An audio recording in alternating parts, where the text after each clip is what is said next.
It was raining that evening, the sky dark and heavy, mirroring the weight in my chest.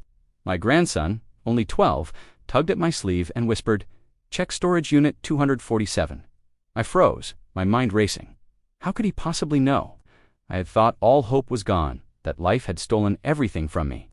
But curiosity and desperation clawed at me as I drove to the storage facility. My hands trembled, gripping the keys.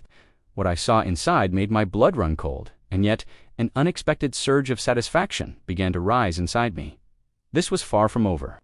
My name is Robert, I am 68, and for as long as I can remember, I have taken pride in working hard and building a life that my family could rely on.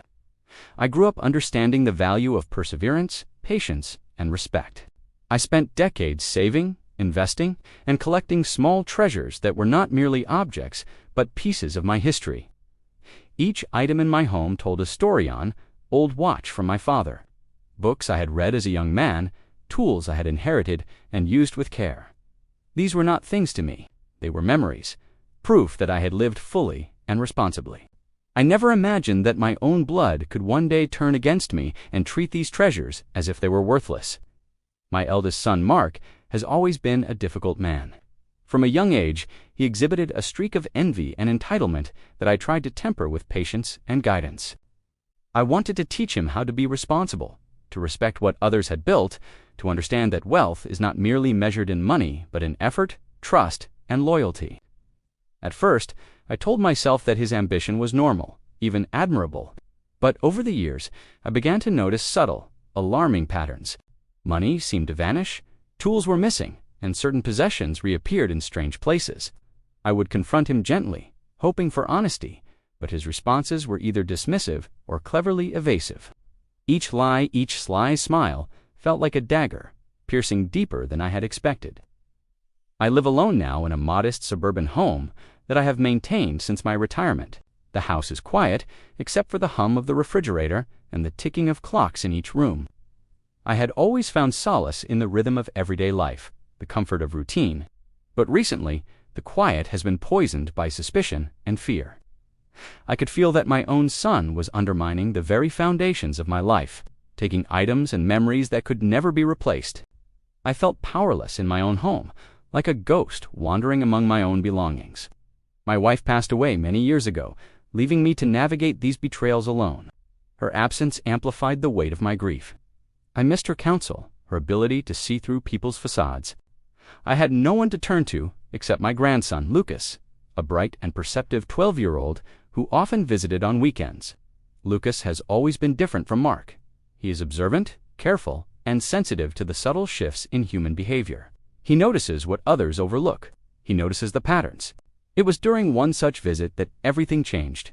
Lucas approached me with a small folded note, his eyes wide and serious.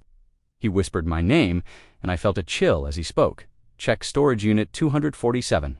My first reaction was disbelief. How could a child know about something so secret? My heart began to pound. That small note represented a glimmer of hope, a potential path to uncover the truth that had eluded me for so long. Mark had stolen more than items. He had stolen my sense of security, my confidence in my own family. He had taken pieces of my life, hidden them in places I would never suspect, and left me questioning my own memory and judgment.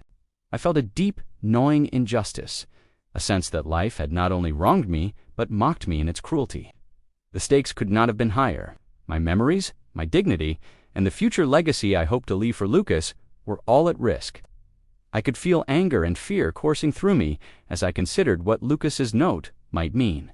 For the first time in years, I sensed a possibility to reclaim what had been taken.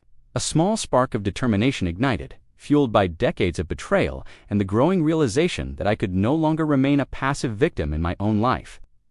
The story of what would happen next began with that note, a spark that would ignite a journey of discovery, confrontation, and ultimately, justice.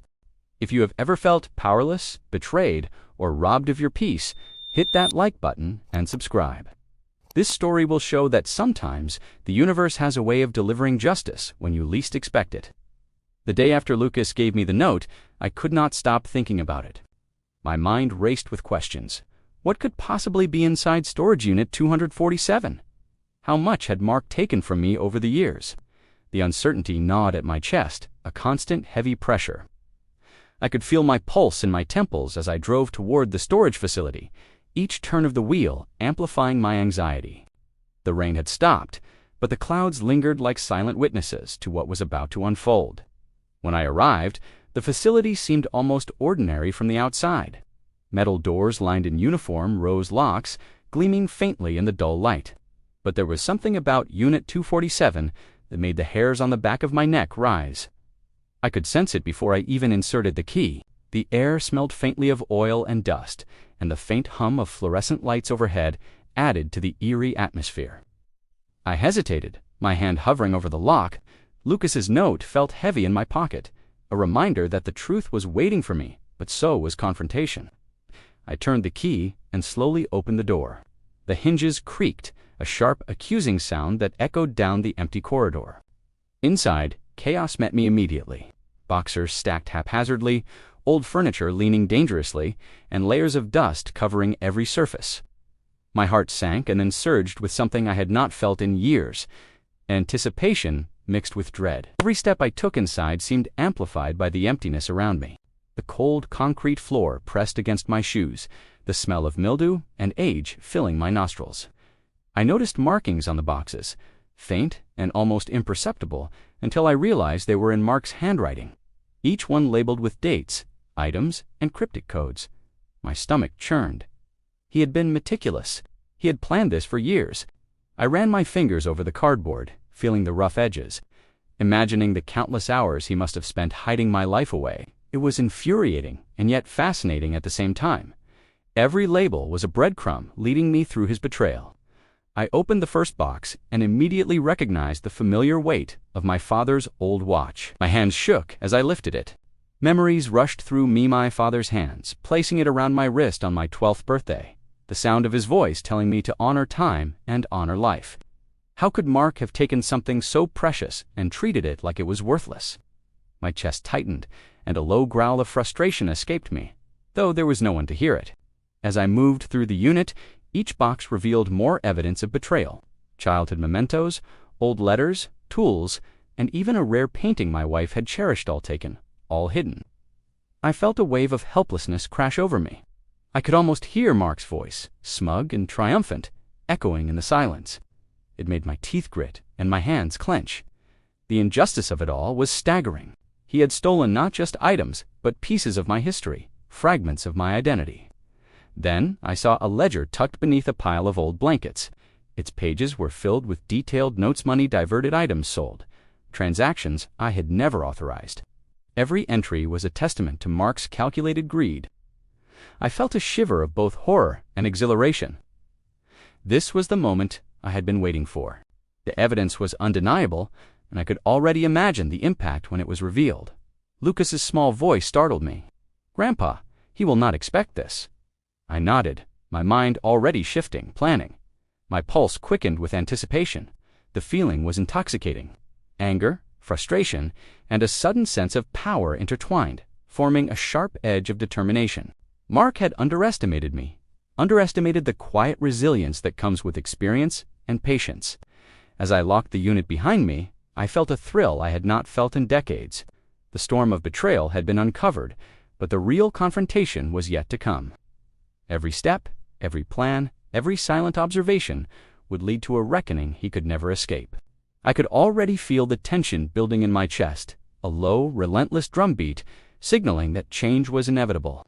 And I knew, deep in my bones, that Mark's arrogance would be his downfall.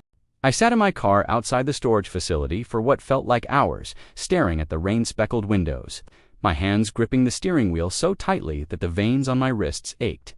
The evidence I had uncovered inside Unit 247 played over and over in my mind like a cruel movie.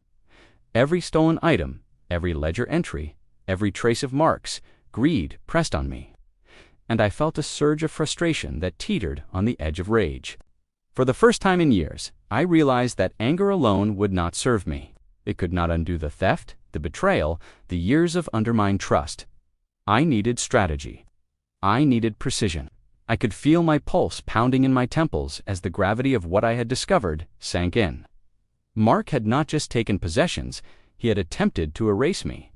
My life, my history, my identity had been reduced to hidden boxes in a cold storage unit. I felt the weight of helplessness and betrayal pressing down on me like a physical force. My heart raced, my mind spinning with memories of the sly smiles, the dismissive tones, the calculated arrogance he had shown over the years.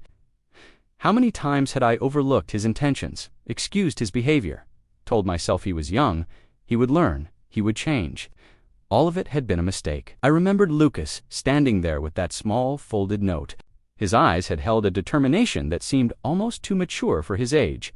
In that moment, I understood that this was not just about reclaiming my possessions. It was about restoring dignity, setting boundaries, and delivering a lesson that Mark would never forget. I could almost hear my own voice, firm and unyielding, demanding accountability. The first seed of a plan began to form, fragile yet potent. I thought about the ledger, the evidence, the trail of greed that Mark had left behind. Each misstep he had made became a thread I could pull, a vulnerability I could exploit. I imagined the confrontation, the moment when the arrogance in his eyes would shatter, the moment when he would understand that his actions had consequences. The anticipation sent a shiver down my spine, a mixture of fear, excitement, and satisfaction. I began mapping out the steps in my mind. I would need patience. Every move had to be calculated, precise, and unassailable. I could not allow impulsiveness to ruin the opportunity. I visualized how I would gather the evidence, how I would document every detail, and how I would ensure that there was no escape, no room for denial.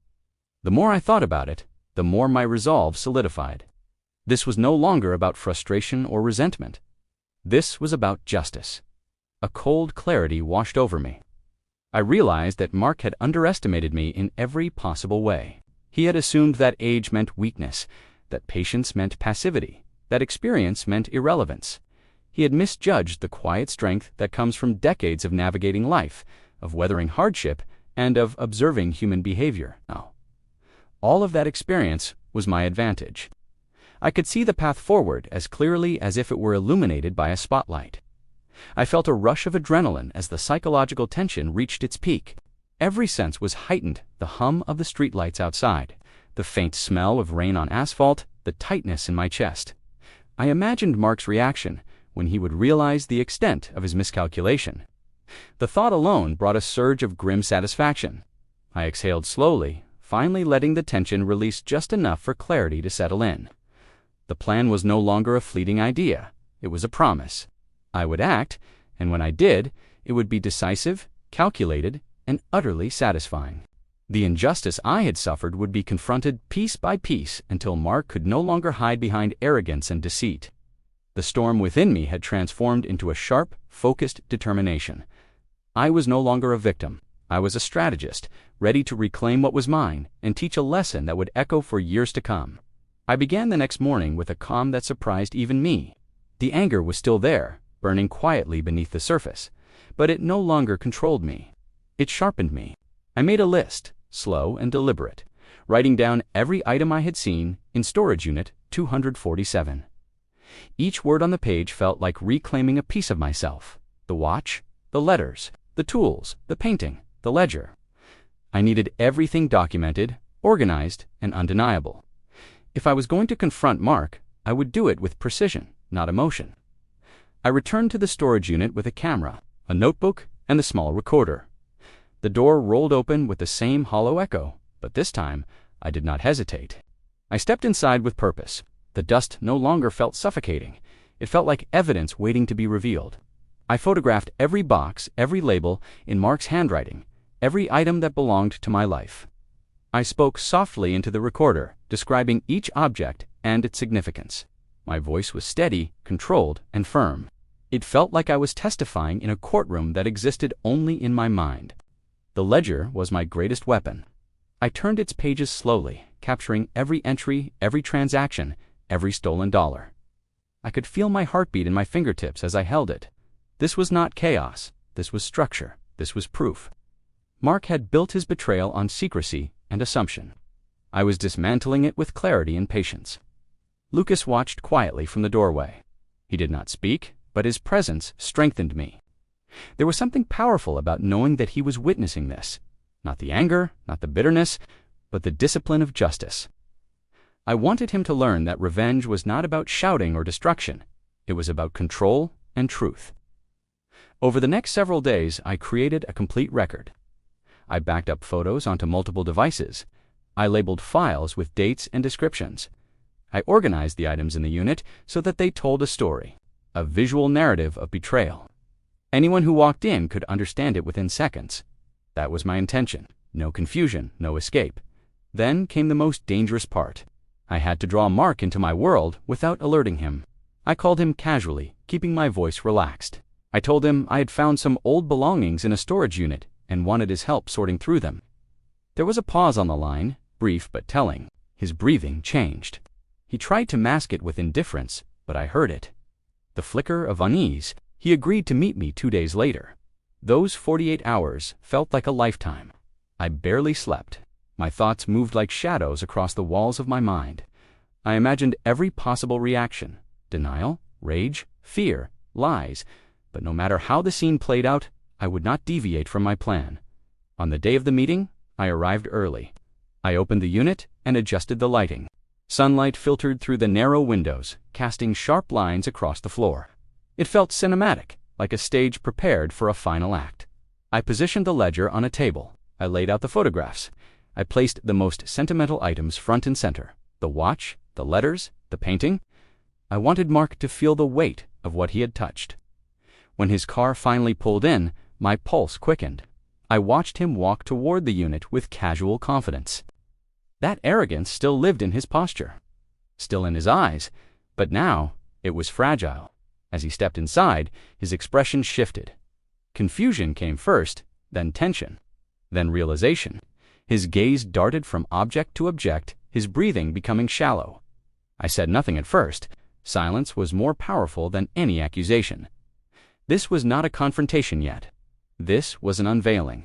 Mark froze the moment he stepped inside storage unit 247. His eyes widened as they scanned the room, darting from box to box, from photograph to ledger, from the objects he had stolen to the meticulous display I had arranged. The sunlight slanting through the small windows painted sharp lines across the floor, illuminating the evidence in a way that made it impossible to ignore. For the first time in years, he was silent. Not a word, not a smirk, not even a shallow attempt to disguise what he must have realized. I stood near the ledger, my hands resting on its worn cover. My chest was tight, but it was no longer anxiety. It was anticipation tempered with calm control. I let the silence stretch, each second dragging like a slow drumbeat. I could see him trying to process it, trying to convince himself that this could not be real. He shifted uneasily, his hands twitching at his sides. I allowed a small, deliberate pause before speaking. "Everything you thought you hid," I said slowly, letting my voice fill the space. "Everything you took from me, every lie you told to cover your tracks, is here. Every single item, every record, every stolen memory. Nothing is missing, nothing is hidden, and now it is all exposed." I watched as his face paled, his lips parted, but no words came. The arrogance, the confidence, the casual cruelty he had wielded for years, all dissolved under the weight of evidence. I felt a subtle thrill, a shiver of triumph that ran from my shoulders down to my fingertips. Justice does not always roar. Sometimes it arrives quietly, perfectly, leaving the guilty speechless in its wake. He took a step forward, then hesitated. His gaze fell to the ledger. The pages were open, and the entries laid bare every misdeed. I had documented it, all photographs of stolen items, receipts, dates, even a careful accounting of the money he had siphoned over the years. His breath came in shallow, uneven gasps. I could see the panic flicker in his eyes. It was not fear of violence. It was fear of truth, fear of exposure, fear of finally being accountable. I walked slowly around him, allowing him to see the items that had once been my life. My father's watch gleamed under the light. Letters that Mark had tried to discard lay carefully stacked, pristine. The painting my late wife cherished stood framed and intact. I paused near each item, letting the significance sink into him. I could almost hear the silent verdict forming in his mind. He had underestimated me. He had underestimated the patience, the precision, and the quiet determination that comes with years of experience. Lucas stood behind me, his small hand gripping mine. I felt his presence like an anchor, reminding me that this moment was not only about revenge, It was about teaching him a lesson he could never forget. I imagined him witnessing the calm power of measured justice, understanding that triumph is sweeter when earned, precise and undeniable. Mark's shoulders slumped. He finally spoke, a whisper that trembled. I did not, but his voice faltered. I shook my head slowly, letting the weight of my disappointment and calm authority fill the space between us. Words were unnecessary. The evidence, the organization, the inevitability of exposure was enough. For the first time in decades, I felt a release, a deep exhale that seemed to lift the tension from my chest. Relief, validation, and a surge of quiet triumph washed over me. I had reclaimed what was mine, but more importantly, I had reclaimed my dignity. I had turned helplessness into empowerment. I had transformed betrayal into justice. Mark turned and left without a word. His arrogance was shattered, his smugness replaced with the raw humiliation of being caught, exposed, and powerless. I watched him go, a strange mixture of satisfaction and serenity settling over me. The storm inside that had raged for years now dissipated. The ledger, the photographs, the items, they were not just proof. They were symbols of resilience, of strategy, and of the undeniable power of truth executed with patience. I locked the unit behind me one final time. The sunlight highlighted the dust motes floating in the air, almost like tiny witnesses to the scene. And in that quiet, I smiled. Justice had been delivered, not through anger, not through shouting, not through chaos, but through calm, precise, and inevitable truth. The story of betrayal had ended. The story of triumph had begun. Sitting in the quiet of my home that evening, I finally allowed myself to breathe fully. The adrenaline had faded, leaving a calm that I had not felt in years. I thought about the events that had unfolded: the betrayal, the discovery, the careful planning, and the ultimate reckoning. It all felt surreal, yet undeniably real. I realized that life often tests us in ways we do not expect. Sometimes the people we trust the most are the ones who will hurt us, and sometimes justice only comes when we are willing to take deliberate action. Looking back, I see now that the most important lesson was patience. I could have acted rashly, shouting, confronting Mark in anger. I could have allowed my emotions to dictate the path forward. But the truth is that revenge executed in haste is rarely satisfying. The power of justice lies not in fury, but in clarity, strategy, and timing. Waiting, observing, documenting, and planning allowed me to transform the helplessness I felt into a sense of control that was absolute. I reclaimed not only my possessions, but also my dignity, my confidence, and the belief that fairness, when pursued with resolve, cannot be denied. Karma, I realized, is not always instantaneous. It does not always appear in obvious ways. Sometimes it requires patience, intelligence, and courage to create the circumstances in which it can act. Mark had assumed that greed and deception would protect him. He had counted on arrogance and recklessness to shield him from consequence. He had misjudged me, underestimated my experience, and ignored the quiet resilience that comes with age. Karma, in this story, was not a force outside of my control. It was something I cultivated carefully, step by step, until it became inevitable. I also reflect on the role of my grandson, Lucas. His intuition and courage reminded me that allies can appear in unexpected forms, and that wisdom is not limited by age. He observed silently, learning the power of restraint, the value of preparation, and the importance of acting not out of anger, but out of principle. Watching him witness the conclusion of this story, I felt a profound sense of continuity. Lessons learned, justice delivered, and the knowledge that the next generation could carry the principles forward. Ultimately, this experience reinforced a truth I had always suspected but had forgotten in the trials of life. Respect and integrity cannot be taken lightly. Those who choose to violate trust will eventually encounter the consequences of their actions. Sometimes it is direct, sometimes it is subtle, but it is always real. The satisfaction I felt at the end was not merely personal. It was a reminder that actions have weight, that choices matter, and that even in situations that feel hopeless, there is a path to reclaiming what has been lost. I have learned that true victory is quiet, precise, and deliberate. It is not about shouting or demonstrating power through chaos. It is about patience, foresight, and the unwavering application of principle. When the dust settles, the satisfaction is deeper than fleeting anger. It is lasting, profound, and completely deserved. As I closed my eyes that night, I felt a sense of peace. The storm had passed, betrayal had been confronted, justice had been served, and life, in its quiet and deliberate way, had reminded me that even in the face of deception, resilience, patience, and clarity can prevail. I realized that this story was more than a personal victory. It was a lesson for anyone who has felt powerless, disrespected, or underestimated. If this story resonated with you, if it reminded you of times when you felt powerless or betrayed, smash that like button. Share your own experiences of justice or revenge in the comments, and do not forget to subscribe for more gripping, emotionally charged stories. Remember, patience, strategy, and principle are often the most powerful tools in reclaiming what is rightfully yours.